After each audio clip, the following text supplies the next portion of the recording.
Bismillahirrahmanirrahim. Assalamualaikum warahmatullahi wabarakatuh. Alhamdulillahirabbil alamin. Wassalatu wassalamu ala Rasulillah nabiyina Muhammadin wa ala alihi wa ashabihi wa man tabahum bi ihsanin ila yaumiddin. Rabbi shrah li sadri wa yassir li amri wa hlul 'uqdatam min lisani yafqahu qawli. Allahumma inni as'aluka ilman nafi'an wa rizqan thayyiban wa amalan mutaqabbalan. Alhamdulillah rabbil alamin, puji syukur kita panjatkan kehadirat Allah Subhanahu wa taala yang telah melimpahkan begitu banyak nikmat dan karunia-Nya kepada kita semua. Nikmat iman, nikmat Islam, nikmat kesehatan, nikmat waktu luang. Salawat dan salam semoga tercurah selalu kepada junjungan kita, uswah kita, teladan hidup kita Rasulullah Muhammad sallallahu alaihi wasallam beserta keluarganya, sahabatnya dan para pengikutnya yang istiqomah hingga yaumul akhir. Amin. Alhamdulillahirrahmanirrahim, yang kami hormati Ustadz, Ustazah Quranic School of Dewan Dakwah yang dimuliakan Allah, Bapak Ibu wali murid, wali santri yang insya Allah dimuliakan Allah. Alhamdulillahirrahmanirrahim, pada kesempatan ini kita dapat bersilaturahim. Saya sebenarnya kaget tiba-tiba dari Ustazah Ayu nih, tiba-tiba ngisi gitu. Saya bilang, waduh ya Allah ini. Jadi ngapunten, saya bilang temanya apa dan nyuwun sewu, mohon maaf nanti kepada para bapak-bapak sekalian, ibu-ibu sekalian yang sudah berkompeten, ya saya mohon izin. Ini bukan materi tapi sekedar sharing saja lah gitu. Bismillah. Temanya ini tips gitu membangun ekonomi keluarga. Ini tema yang diminta. Kemudian mungkin saya memperkenalkan diri dulu. Tak kenal maka ta'aruf. Mohon izin saya mencengin dikit biar bapak-bapak nggak begitu miring. Kelihatan nggak? Oh jadi hilang malah. Coba di otak-atik dulu. Apa hubungannya pergeseran ini dengan hilang? Gak ada hubungannya kan? Hubungannya dari sini ya? Coba.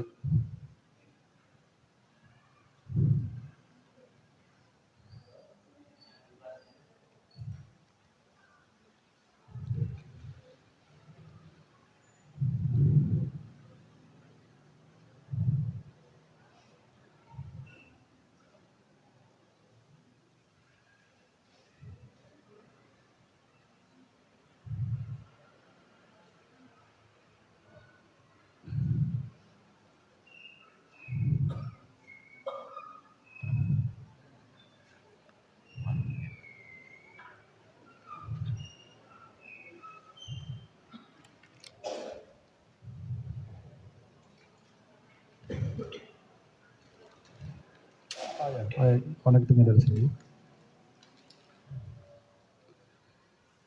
Oke, sambil nunggu diperbaiki. Jadi yang diminta materinya ada tips gitu apa namanya? Membangun ekonomi keluarga. Jadi saya ini karena tema dari panitia, tapi saya sendiri tidak berani mengklaim ini tips gitu ya. Tidak berani mengklaim ini tips gitu. Jadi itu murni judul yang diminta. Jadi nanti kita mulainya dari mana? Karena sebenarnya kalau saya sharing dengan beberapa kawan-kawan, dengan para ustadz di pondok-pondok pesantren ini,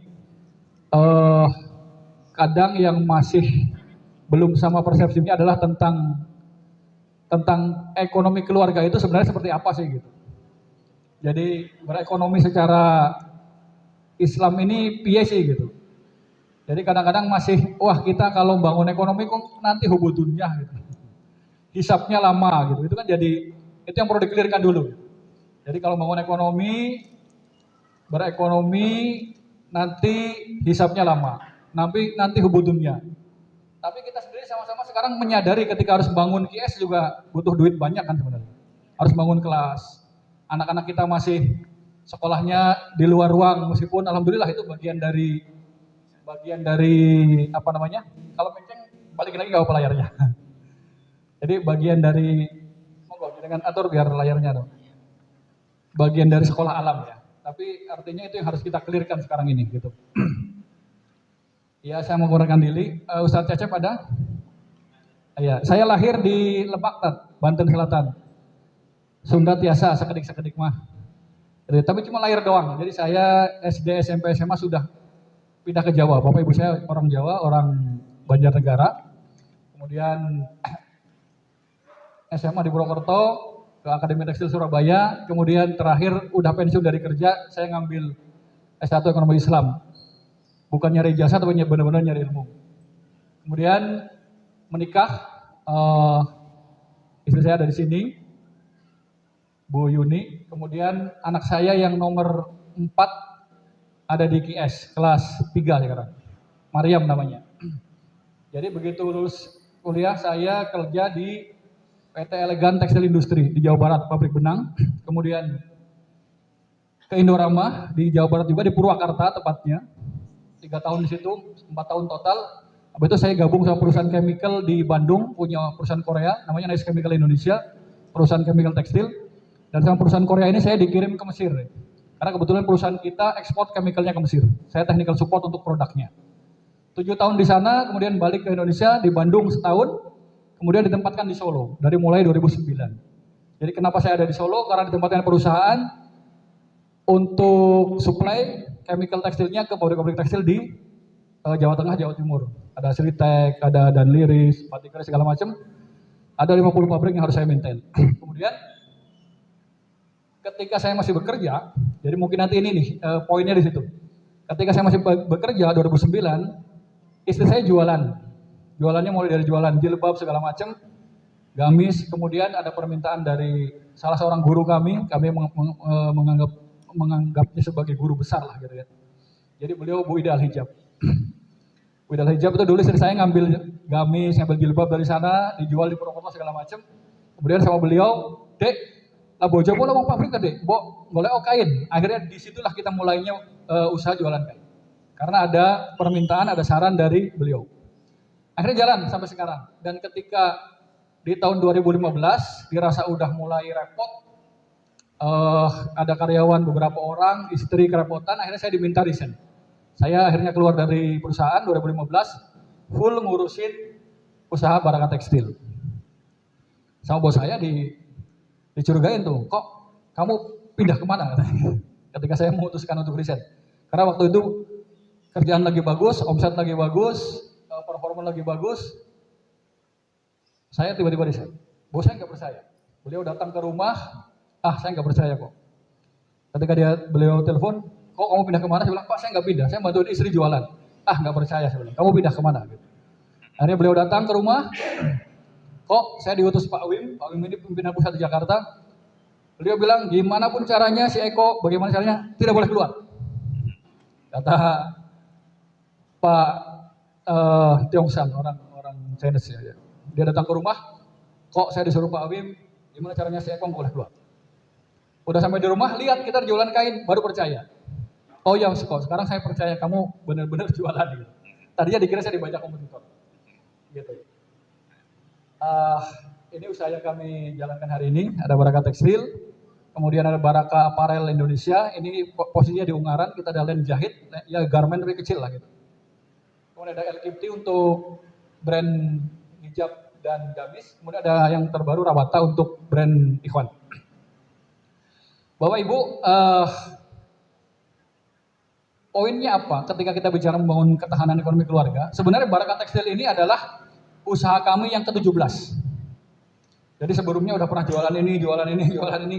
Kebetulan istri saya ini lulusan perawat, tapi nenek moyangnya orang pedagang. Jadi dari pertama lulus sampai sekarang kerjanya di Departemen Perdagangan, alias dodolan. Nah, kenapa sebenarnya motivasinya kita harus bangun ekonomi keluarga? Jadi gini Pak, Definisi ekonomi keluarga dulu ya, ini biar sama-sama paham apa yang mau dibangun gitu. Bangun itu kan sesuatu dari yang kecil menjadi besar, atau dari yang tidak ada menjadi ada, atau yang menjadi besar dibesarkan. Nah ini miskin menurut BPS, menurut Badan Pusat Statistik. Jadi berapa penghasilan dikategorikan miskin merujuk pada riset terbaru BPS tahun 2020, yaitu apabila penghasilan atau ya penghasilan orang itu 505.000. Jadi kalau penghasilannya 500.000 maka dikategorikan miskin. Atau kalau dia sudah berkeluarga, kemudian 2 anak dihitungnya sama pemerintah, dengan gaji 2 juta, anaknya 2, berarti masuk kategori miskin. Ngapunten. Jadi kalau suami istri, anaknya 2, penghasilannya 2 juta, berarti masuk kategori miskin. Artinya 500.000 cukup untuk makan saja. Belum ngomong sekolah nih, bayaran sekolah, belum kebutuhan yang lain segala macam. Nah ini versi BPS, versi Indonesia. Makanya angka kemiskinan Indonesia di era ini diklaim turun. Nah sekarang versi Bank Dunia. Jadi menurut Bank Dunia, orang dikategorikan miskin apabila konsumsinya per hari $2, $2,15, atau 30.000 per hari. Jadi kalau 30.000 per hari, sebulan kurang lebih 1 juta. Jadi kalau 2 orang, anaknya 2, berarti penghasilannya pinten idealnya? 4 juta. Jadi kurang dari 4 juta, anaknya 2, kategorinya miskin banget menurut Bank Dunia. Ini harus kita sadari bersama. Gitu. Jadi kalau 4 juta menurut Bank Dunia itu kategori miskin. Anaknya 2. Kalau anaknya lebih dari 2, lebih parah lagi. Artinya berarti hidup dalam garis yang sangat istiqomah. Itu masalahnya. Ini dulu yang harus kita pahami. Makanya angka UMK kalau di Solo itu ditetapkan 2 juta sekian. UMK itu mengacu kepada KHL, kebutuhan hidup layak. Saya 15 tahun di pabrik, pernah jadi ketua serikat pekerja, jadi isinya ribut sama pabrik masalah pengupahan. Tiap tahun begitu mau menentukan UMK, menentukan UMP, kita ribut. Karena komponennya, sebenarnya komponennya sama. Di Solo, di Jakarta, di Surabaya, di luar Jawa, ada sekitar 64 komponen kebutuhan hidup layak bagi seorang melajang yang dihitung, nanti tinggal disurvei. Contoh, satu orang itu butuh 10 kg beras sebulan. Butuh protein 4 kilo, butuh telur 1 kilo, butuh ayam sekian kilo, totalnya 4 kilo. Butuh ganti baju setahun 4 kali. Butuh ganti tempat tidur setahun, 2 tahun sekali. Itu dihitung semuanya. Sampai kebutuhan bedak, kebutuhannya dihitung. Ketemulah angka UMK, upah minimum kabupaten kota. Ahlan Ustaz Lajiman. Gitu. Jadi 2 juta di Solo sama dengan 3,5 juta di Jakarta karena disurvei. Di mana kita ributnya? Karena perusahaan nyurveinya harga grosir. Jadi kan beras grosirnya 9.000. Kami serikat pekerja nyurveinya harga pasar. Aktualnya yang beli di pasar tuh bukan grosiran 10.000, kan 1.000. Di tengah-tengahnya ada Disnaker, Dinas Tenaga Kerja yang menjadi jembatan. Oh setelah ketemu angka sekian. Makanya ribut, 2 juta, apa 2 juta 100, apa 2 juta 200. Setiap hari begitu. 100.000 bagi perusahaan yang karyawannya 60.000 kayak Sritek, pengaruh dong. Sewu ping 60.000 berapa? 60 miliar dong. 60.000 kali 1.000, benar ya? 60 juta, sorry. 60 juta. Itu shifting dari angka selisih Rp1.000 doang. Kan gitu. Kalau selisihnya 100.000, sekian miliar, makanya ribut angka segitu. Gitu ya. Nah, idealnya Bapak Ibu, berarti gaji yang diterima oleh satu orang lajang adalah berapa? 2 juta, itu UMK. Jadi kita sepakat dulu nih, ketahanan ekonomi keluarga itu di mana angkanya sebenarnya gitu kan. Karena tiap orang relatif nanti, kowe ngono itu boleh berdebat boleh. Ya, tapi di situ angka yang berdasarkan angka-angka statistik. Seperti itu. Nah sekarang bagaimana cara mendapatkan uang atau penghasilan? Niki sampai jam 8 gitu. Jam berapa? Cara mencari uang. Yang pertama bekerja. Saya begitu lulus bekerja dapat uang. Yang kedua berbisnis. Yang ketiga, berinvestasi. Ada yang keempat, cuma nggak saya tulis di sini, yaitu mendapatkan warisan. Itu cari dapat uang yang paling gampang. Kata Tung Dasem Waringin, bagaimana menjadi orang kaya dengan cepat menikahi anaknya orang kaya. Tapi masalahnya kita, ustadz bukan, cover boy bukan, bintang film bukan, masa mintanya yang macam-macam kan gitu, tahu diri ya. Yang paling mudah untuk cari itu bekerja. Yang kedua berbisnis, yang ketiga investasi. Jadi tiga itu investasi adalah ranahnya bagi orang-orang yang anaknya Raja Majapahit, kalau saya bilangnya begitu. Yang tanahnya terbentang dari Mojokerto sampai Madura. Kalau butuh duit tinggal jual tanah gitu loh. Kalau anaknya Majapahit, anaknya Raja Majapahit begitu lahir jadi investor. Kita kan bukan anaknya Raja Majapahit. Gitu. Jadi paling tidak caranya dua, satu bekerja, dua bisnis. Masalahnya bisnis ini kan identik dengan modal kan gitu. Nah ini, kita coba breakdown ya. Nah ini, jadi kalau bekerja adalah menukar waktu, tenaga, ilmu, keterampilan, networking, leadership. Kalau orang, kalau kita hari ini sama-sama bekerja, saya bekerja 15 tahun di industri. Jadi kalau waktu kita cuma datang jam 7, pulang jam 4, penghasilannya kan gitu-gitu juga. Kalau kita mengandalkan tenaga, ngapunten, itu hanya bisa dilakukan untuk orang-orang yang harus bekerja dengan tenaga kuat. Di bangunan, kemudian Pak Becak segala macam itu, semakin kuat tenaganya, semakin banyak dapat duitnya. Atau yang mencangkul di sawah. Jadi kalau cuma mengandalkan tenaga, dapatnya segitu. Kalau kita dengan waktu pelit, kita nih, Ustadz, harus ngajar jam 7, pulang jam pinten kalau di IGS, Ustadz. Jam pinten di IGS pulangnya? Setengah 4 tet pulang. Ustadz Umul, yo. Beda lagi dengan orang, ya ketika saya bekerja dengan orang-orang asing, dengan orang India, orang Jepang, orang Jerman. Orang Indonesia tet pulang setengah 5, orang India pulang jam 6. Maghrib bro. Dan saya pernah punya bos, begitu maghrib dia pulang ke mesnya, jam 7 ke pabrik lagi sampai jam 10. Ada aja yang dikerjain. Kalau dalam hati kita kan, ngapain kita loyal sama perusahaan gitu. Gitu. Kemudian apa yang terjadi?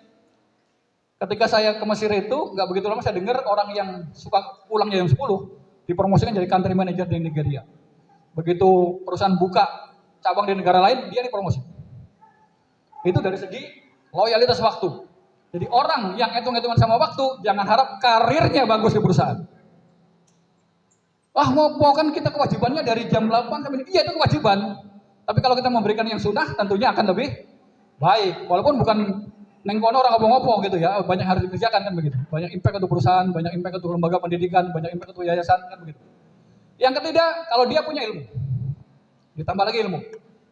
Artinya ngapunten, orang yang pendidikannya SMA semuanya, dengan yang S1 dia bisa akuntansi atau dia bisa komputer, akan beda dengan orang yang tidak punya keterampilan. Karirnya semakin lebih bagus dan peluang dapat duitnya lebih besar. Ilmu ditambah keterampilan. Di samping dia punya ilmu akuntansi segala macam, tapi dia punya keahlian lain adalah memotret namanya, atau ngoprek komputer.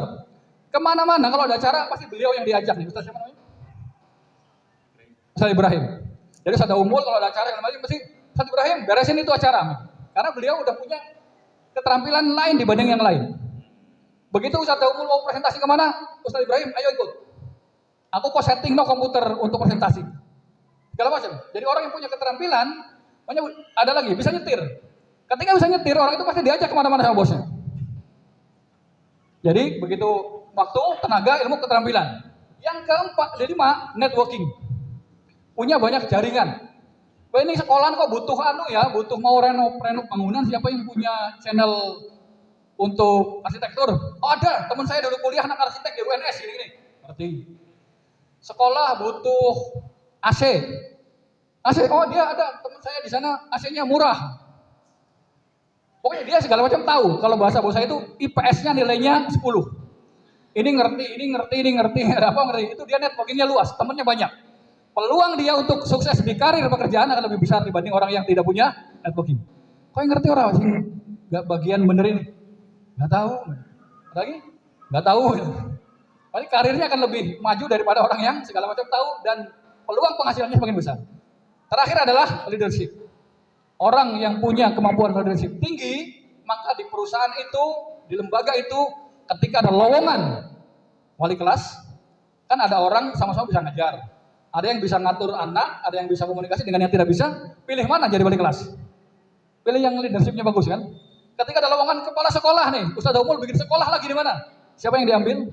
Yang leadershipnya bagus. Jadi waktu, tenaga, ilmu, keterampilan, ini kalau mau uangnya banyak, kalau bekerja. Kalau tenggo, segala macam nggak ngerti, leadership nggak apa-apa, nggak kreatif, wayahna kalau gajinya gitu-gitu aja.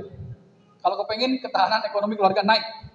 Selanjutnya, yang kedua adalah dengan berbisnis.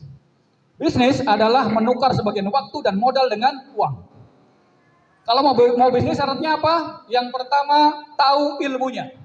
Kalau kami di SBC dengan Ustaz Tajiman ini, minimal ada 4 pilar bisnis yang harus kita ketahui ilmunya. Yang pertama, marketing.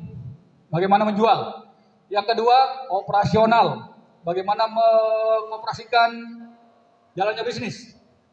Yang ketiga, SDM. Begitu karyawan 1, 2, 3 harus bisa ngerti ilmu SDM. Yang keempat, ilmu finance atau keuangan. Jadi kalau bisnis, yang pertama masalahnya adalah jualan. Sudah punya barang, jualan nggak laku-laku. Begitu ngerti ilmunya marketing, oh jualannya laku. Begitu jualannya laku, ngerembet ke operasionalnya morat-marit. Salah kirim barang, salah potong, salah warna, salah packing, salah alamat. Itu operation. Kita belajar ilmu operasional. Begitu operasinya ditata, kan nambah orang nih. Begitu nambah orang, nambah karyawan, karyawannya kalau kita lagi rame malah nggak masuk. Tahu-tahu besok kiriman banyak. Bu, izin, maaf. Udah izin dikasih izin, besoknya nambah. Parahnya lagi, dalam ilmu SDM itu tidak mengenal ilmu kebatinan. Kita batin tok, karyawannya ngerti. Bu, iya oh kalau begitu datang nyapu dulu gitu loh.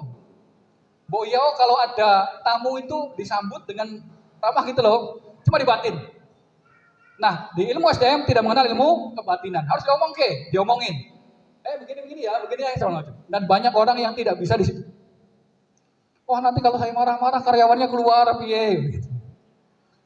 Nah, umpamanya bisa ditata, SDM udah bisa ditata, rekrutmennya udah bener, trainingnya udah bener. Masalah berikutnya adalah finance. Begitu bisnisnya semakin rame, duitnya semakin nggak ada, Pak. Aneh apa nyata? Mungkin ya udah pernah bisnis ngalami. Semakin bisnisnya rame, duitnya semakin nggak ada. Kok aneh ya? Padahal penjualan laris. Orang yang beli banyak, duitnya nggak ada. Kenapa? Jualannya diutangin. Modalnya habis dong. Satu, jualannya diutangin. Yang kedua, stok barang banyak banget. Kan ini lagi ramai yang ini, stok. Duitnya pindah ke stok barang, Pak, Bu. Gitu. Makanya kita harus ngerti ilmu operation itu di situ. Finance dibaca, neraca, laba rugi, kemudian arus kas. Kalau enggak, tahu-tahu begitu tiap akhir bulan ibu-ibu jualan, gamis rame, ada kasus benar-benar terjadi. Begitu mau pulang lagi minta uang sama bapaknya. Pak, iki loh butuh tambahan modal untuk bikin style yang baru. Iya Tommy, lah semakin lah, jarene dodolannya laris lah kok minta duit melulu. Loh ini laris nih. Kemarin yang beli 10, sekarang udah 20. Lewat duitnya ngendi? Itu nyata, Bu. Begitu rame malah duitnya nggak ada. Minta terus sama bapaknya tiap bulan tambahan modal. Kata bapaknya, wis lah pada pusing, tutup wae bisnisnya. Gitu ya. Nah ini, di sini yang harus kita pelajari ada 4 pilar. Yang terakhir investasi ya. Investasi itu adalah rajin bekerja dan rajin menabung di waktu muda. Nanti ditabung duitnya bisa diinvestkan. Kita nggak bicara ini dulu deh. Nah sekarang ini. Masalahnya nih Pak, masalahnya nih. Jadi judulnya kenapa harus jadi entrepreneur? Tantangan masa depan. Tantangan hari ini sebenarnya. Indonesia hari ini menjadi negara dengan jumlah penduduk nomor 4 terbanyak di dunia. Setelah Cina, India, Amerika, Indonesia. Sekarang ada 270 juta jiwa kurang lebih. Penduduk Indonesia. Zaman kami SMA, ada yang lahiran 70-an Pak? Tahun pinten Ustaz? Ngapunten. Lahiran tahun berapa? Lahiran tahun berapa? Yang paling tua di sini lahiran tahun berapa? Jadi tahun berapa tadi? 69. Masih ingat lagunya Roma Irama ya? 140 juta jiwa penduduk Indonesia. Sekarang setelah kita umur sekian, sekarang udah jadi 270. 2 kali lipat. Ini masalahnya. Hari ini ada 7 bayi lahir per menit di Indonesia. 1 menit kita ngomong itu 7 bayi lahir. Jadi ada 10.000 bayi lahir per hari. Per hari itu Bu, 10.000 bayi lahir di Indonesia. Per tahun berapa? Kurang lebih 3,5 juta. 4 juta bahkan. Singapura itu penduduknya di bawah 5 juta. Jadi tiap tahun Indonesia menghasilkan Singapura baru. Ngeri dia, kalau kita pipis bareng-bareng di sana tenggelam. Jadi ada 4 juta. Alhamdulillah, umat muslim bertambah dengan begitu cepat. Kemudian tantangannya ini. Angkatan kerjanya ada 14 juta. 140 juta. Jadi separohnya itu adalah masuk usia kerja. Kurang lebih lulus SMA lah, umur 20 tahun. Yang cari kerja ada 140 juta orang.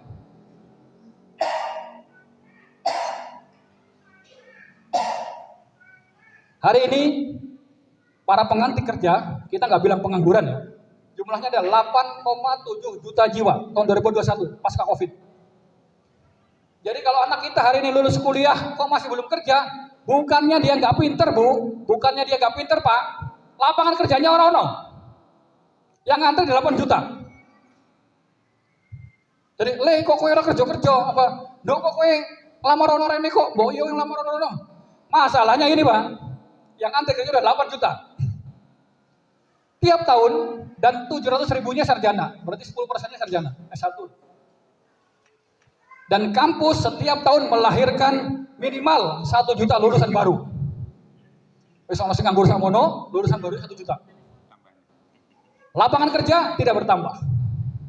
Kenapa? Pertumbuhan ekonomi nggak tercapai. Pemerintah mencanangkan 5%, dengan PD-nya bahkan 7%, mungkin cuma berapa persen tumbuhnya? 1,3 sampai 2%. Jadi lapangan kerjanya nggak tambah. Dan kata guru besar ini, mayoritas lulusan perguruan tinggi hari ini belum siap untuk menyambut tantangan baru di dunia kerja. Peluang masa depan. Ini saya skip. Nah ini. Jadi Bu, Pak, kalau kita hari ini belajar atau berkesimpulan, kenapa kita harus berwirausaha? Kenapa harus dagang? Kenapa nggak pilih kerja? Karena lapangan kerjanya tidak ada. Tetap ada 10% dari orang yang pinter banget masih bisa lolos di PNS segala macam. Lainnya kemana? Karena itu makanya dari hari ini anak-anak kita harus siapkan punya jiwa mental berusaha. Kan banyak masalahnya. Usaha kan piye ilmu ini orang ngerti, modalnya nggak punya segala macam. Nah ini peluangnya. Hari ini pengguna Facebook Indonesia nomor 3 di dunia. Ada 2,9 miliar pengguna di dunia dan Indonesia ada 140 juta Facebookan. Jadi emak-emak ini semua ada separohnya penduduk Indonesia main Facebook. Kalau yang lebih muda lagi main IG, Instagram. Yang generasi apa ya Ustaz lagi main? Gen Y. Gen X kayak kami mainnya Facebook. Karena anak saya main IG, Gen Y, saya kepaksa belajar IG. Karena untuk kepoin statusnya anak saya. Tadinya malas juga, nggak familiar. Anak saya yang Gen Z, bahkan generasi Alpha mainnya TikTok. Ini faktanya. Kalau kita menganggap negatif, ya hasilnya negatif. Kalau kita ngambil ini ada peluang untuk dakwah, untuk bisnis segala macam, ya peluang. Ngapunten, di sini ada yang tidak punya Facebook? Ada yang tidak punya Facebook? Punya semua ya. Ibu-ibu? Ada yang tidak punya Facebook? Punya IG? IG punya? Oh iya, nggak apa-apa. Nggak punya Facebook, nggak punya IG berarti udah gennya gen Y, milenial. Project Loon, Google hari ini lagi bangun jaringan balon udara di seluruh dunia, di mana daerah-daerah yang blank spot, semacam kutub utara, segala macam, atau hutan-hutan di Papua yang sulit dibangun BTS itu untuk BTS apa? Pemancar akan dibangun Project Loon. Di bawahnya ada server, seluruh dunia pada saatnya akan terkoneksi. Nah ini, pengguna gadget di Indonesia 370 juta. Penduduknya berapa? 270 juta. Berarti ada satu orang yang punya 2, punya 3. Apalagi kemarin dengan era daring, semua orang harus beli. Tambah lagi. Kenapa saya ngomong gini, nanti ada maksudnya. Merancang masa depan. Sukses adalah capacity. Saya Ustaz Lajiman belajar di SBC, Sukses Bareng Community, bahwa sukses adalah kapasitas. Sukses itu dipengaruhi seberapa besar wadah yang kita siapkan. Jadi kalau sukses itu ibarat air hujan yang digerojokkan dari langit, kalau wadah kita segede gelas, maka yang tertampung sebesar gelas, lainnya tumpah ya. Kalau wadahnya kita berbesar segede ember, maka yang bisa ditampung sebesar ember. Kalau yang ditampung segede kolam renang, maka yang bisa ditampung adalah sebesar kolam renang.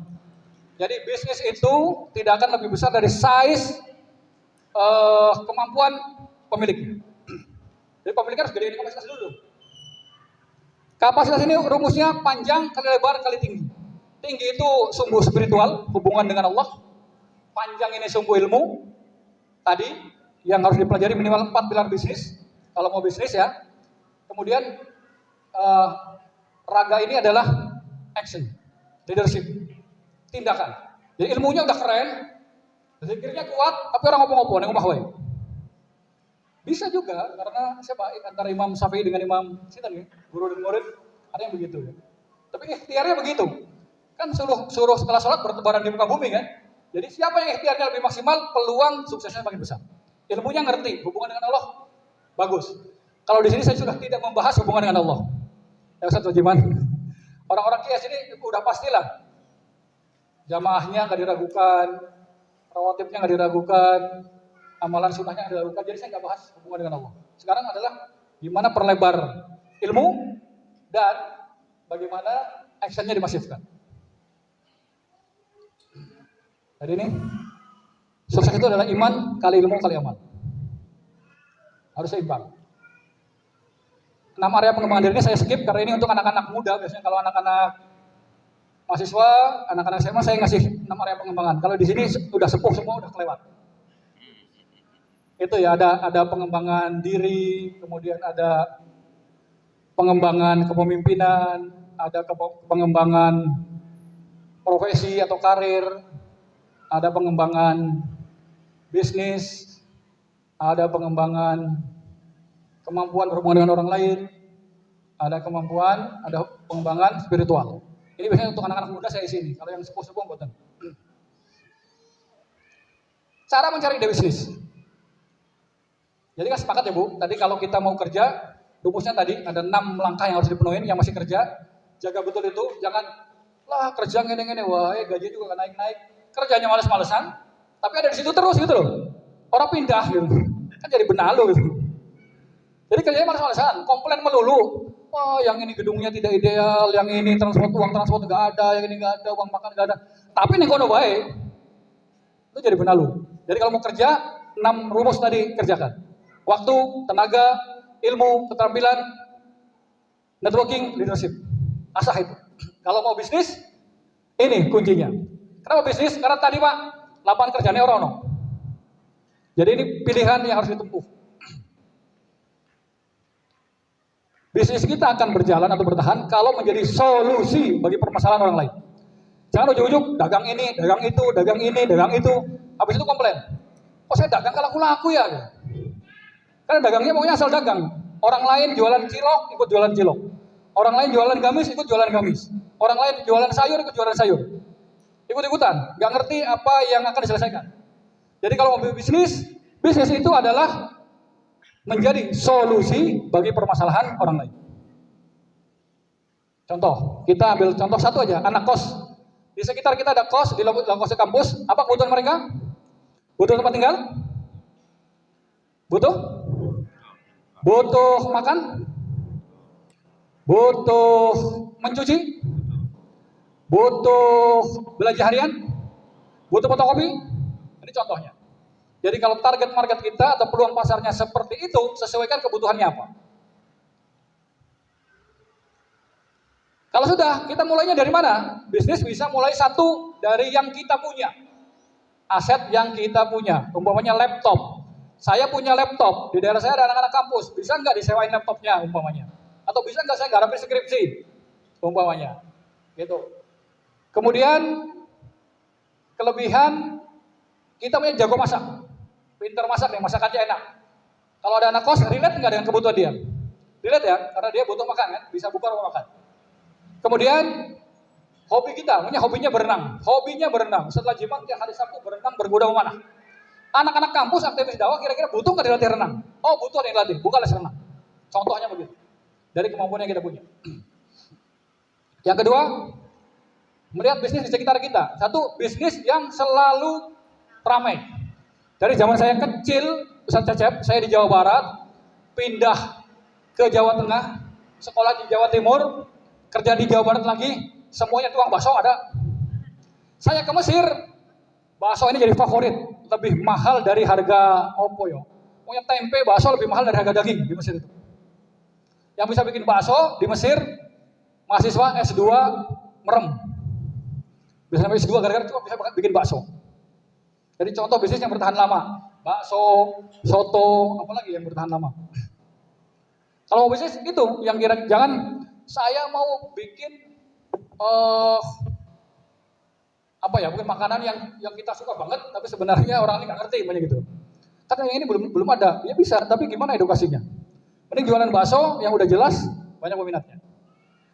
Kemudian bisnis yang sedang tren, ada kepal Milo, ada teh jumbo, ada nyoklat segala macam. Kalau jualan itu pasti laku. Coba kalau bisnis tren, nanti trennya bisa habis. Gak apa-apa, trennya habis, ganti tren yang baru. Memang selalu begitu cara mainnya. Yang ketiga, bisnis yang bertahan lama. Serabi itu dari dulu ya ada terus di Solo kan. Mungkin dari zaman Mbah itu Noto Suman tahun berapa itu biasanya ada sejak sekian.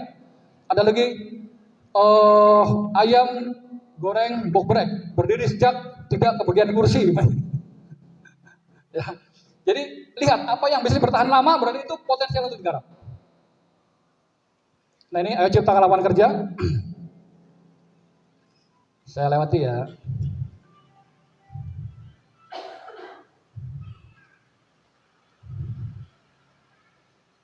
Tuh baterainya low. Nah ini, mau mulai usaha tapi banyak kendala. Ada yang punya alasan tidak punya modal? Ada? Sama pas saya nggak punya modal dulu.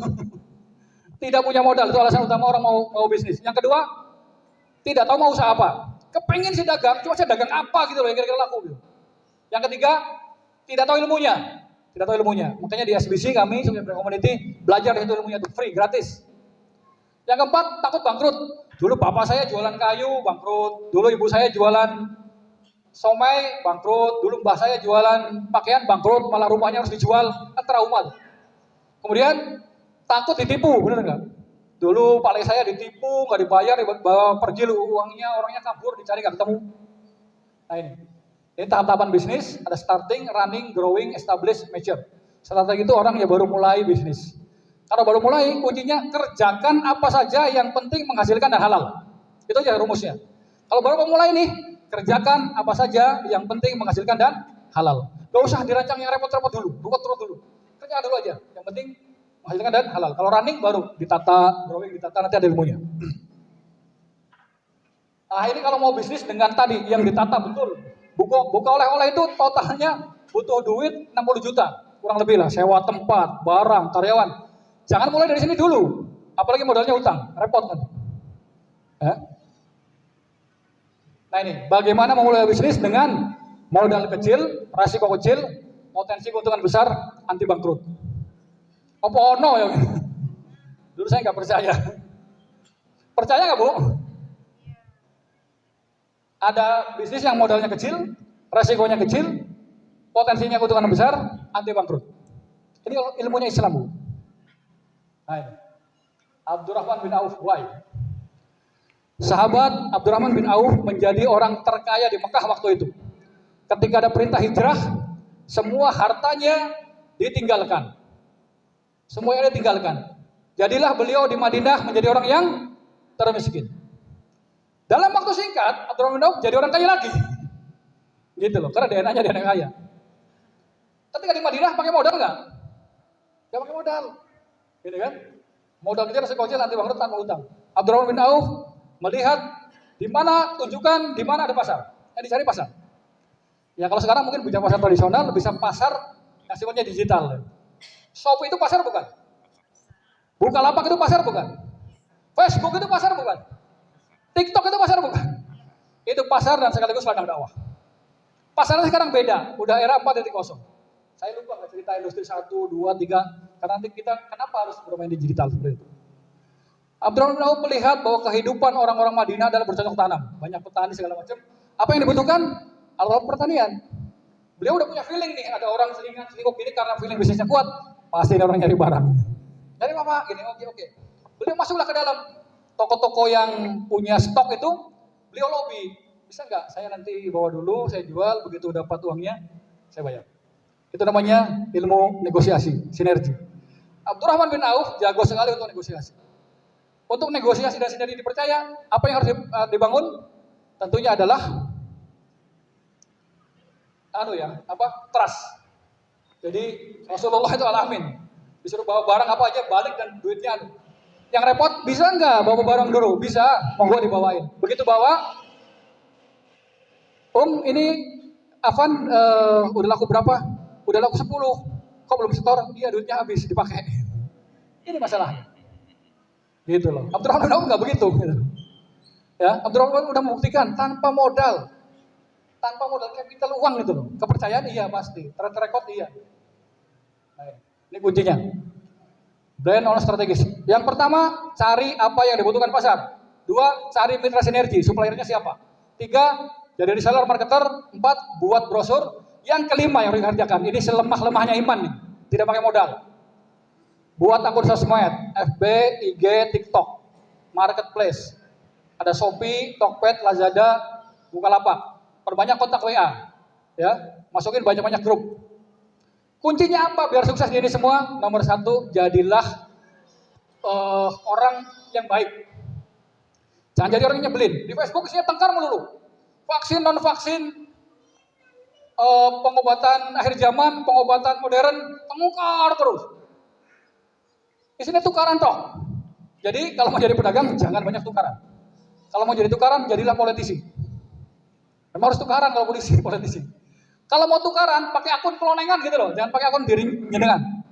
Jadi kalau akunnya adalah Ummu Mahmudah namanya, akun kelonengannya adalah pejuang subuh namanya. Nah, di situ boleh tukar pakai akun kelonengan. Kadang-kadang kita juga gemes kan kalau ada orang yang nyerang gak karuan, serang makan kelonengan. Atau Mujahid akhir zaman namanya. Serang kalau di situ, pakai namanya jangan kalau mau dagang. Tapi kalau nggak dagang sih bebas-bebas saja. Gitu kuncinya. Nah ini contoh yang kami terapkan untuk mak solehah, macan ternak, mamah cantik, ngantar anak. Bagaimana menghasilkan tanpa, ini bukan promosi ya, ini contoh aja. Boleh gabung, tidak pun nggak apa-apa. Jadi ibu rumah tangga yang ingin nambah uang belanja, macan ternak yang sibuk dan gak punya banyak waktu, tanpa modal, tanpa ribet packing, tanpa target closing, tanpa posting, mikirin konten. Bergabung dengan tim marketer LKT. Ada berapa yang tiap bulan yang penghasilannya agak lumayan, di angka berapa ya? Bu Yuni mana? Angka berapa marketer dapat fee? 500.000 tuh dapat. Cuma mainan HP doang. Yang ngeluarin modal, kami yang kirim, kami yang packing.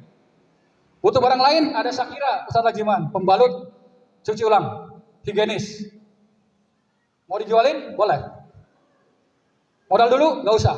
Silakan ambil gambarnya. Wah saya kan nggak bisa bikin konten segala macam. Gambarnya udah disiapin, videonya udah disiapin, tinggal apa? Nge-share aja. Saya masih ngajar. Oh iya ada popo, ngajar. Nanti kalau pas lagi istirahat, buka. Lagi pulang, buka. Atau ngapunten ya, saya ini memang ngajar, jadi saya punya waktu di atas jam sekian. Nah, fair-fairan aja. Yang penting servisnya bagus. Ada yang gitu juga. Kita jualan celana segala macam. Kalau butuh barang hari ini banyak banget. Yang penting Anda bangun ininya loh. Yang nomor 5. Aku pengen dapat penghasilan tambahan. Facebook? Aku nggak Facebookan, males lah, ribut melulu. Oh, iya. IG, apalagi IG ribet.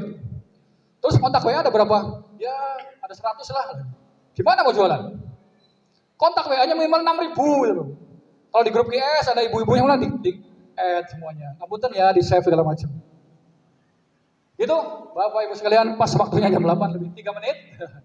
Ini ya, kunci sukses banyak orang yang kenal kita, perbanyak kontak FB. Ini video bisa nggak? Saya tutup dengan video.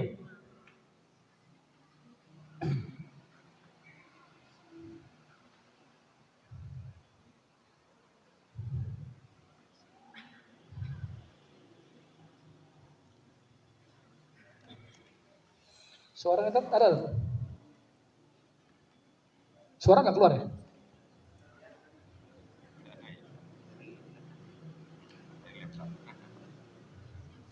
Coba ya. Ini penutupnya nih. Dan Bapak Ibu, kalau belajar wirausaha ya nggak cukup 1 hari. Kami Ustadz Rajiman itu udah 6 tahun belajar. 6 tahun dan minimal 1 tahun pendampingan. Pendampingannya gratis. Ada komunitas SBC namanya. Sukses Berkah Community.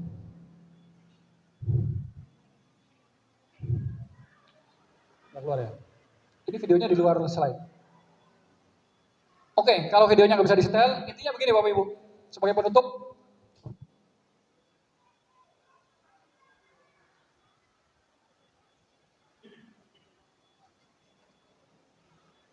close ya. Itu ada. Keluar ya? Terasa nih. Volumenya full.